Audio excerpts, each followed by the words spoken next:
Namaskar and thank you for coming on a Sunday.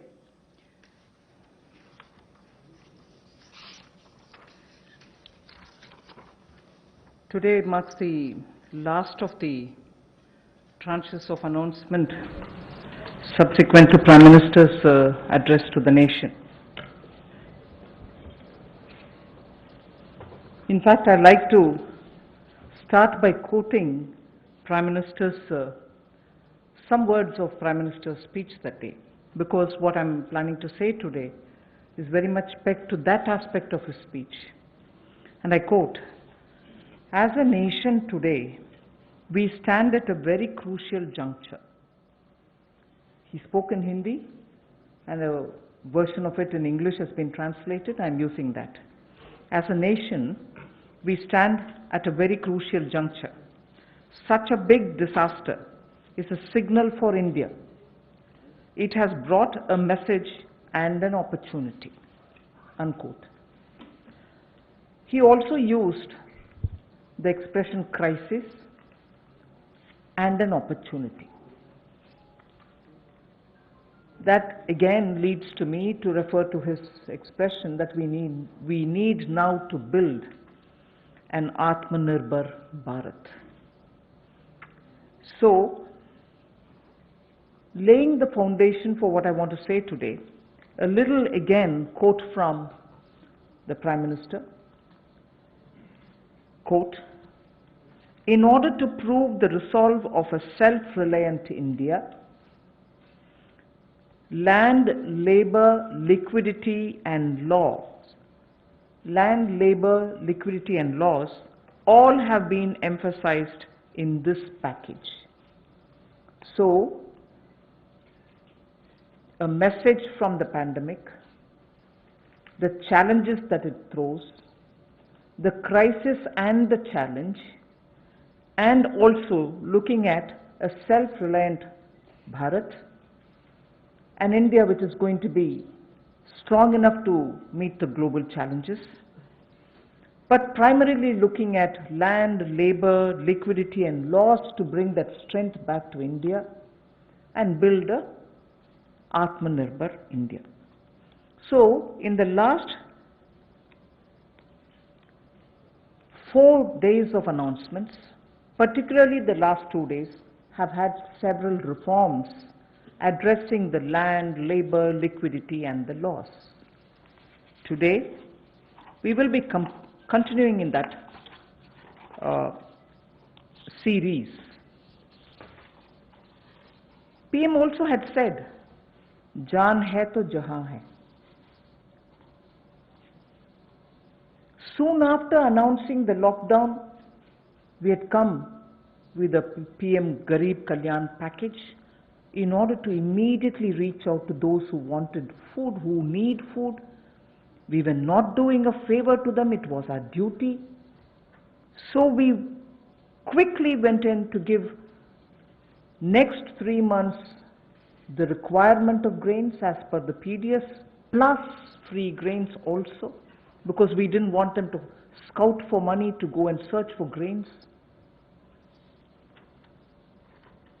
Pulses were also given for 3 months in advance. And here, I would want to say a word in appreciation of the efforts that the Food Corporation of India, NAFED and the state governments all together put in, facing the logistics challenge that this posed, upfront giving all the grains and the pulses as promised to everybody who needed it as per the cards in every nook and corner of the country. It was a logistic challenge. Although the FCI and the NAFED and the state governments are quite adept at doing it, but all at one go upfront was a major issue because huge quantities had to go.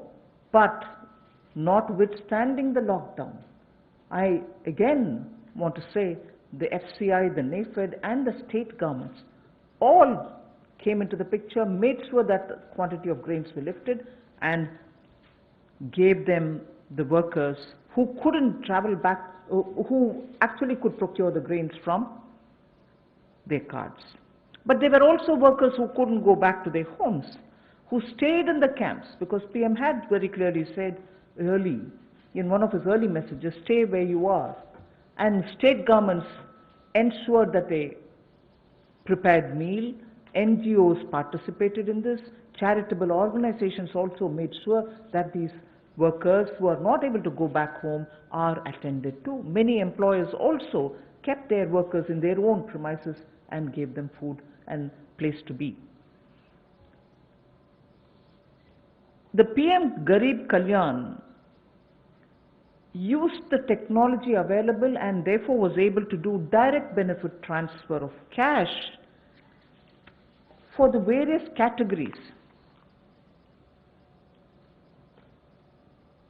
I just want to quote some of these numbers now before I begin today's issue, because of the size of what is shown in these figures.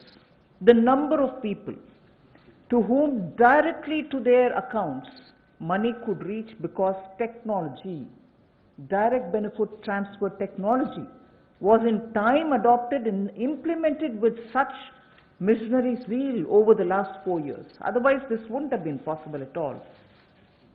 PM Kisan beneficiaries as of 16th May, I'm strictly talking about the announcements and their impact.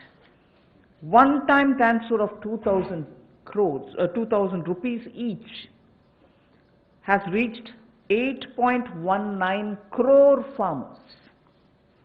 And that amount is about 16,394 crores. NSAP beneficiary, the old age and others, first installment 2.812 crores of people, 1,405 crores of rupees in the first installment, again 1,402 in the second installment.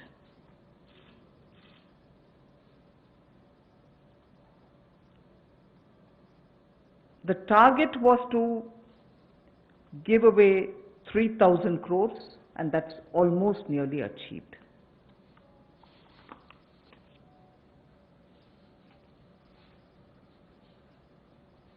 Jan Dhan account holding women under the PM Garib Kalyan were credited into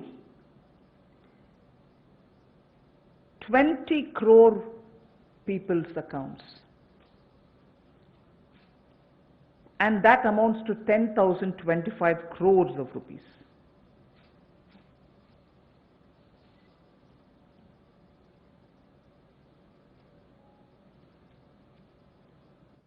The building and construction workers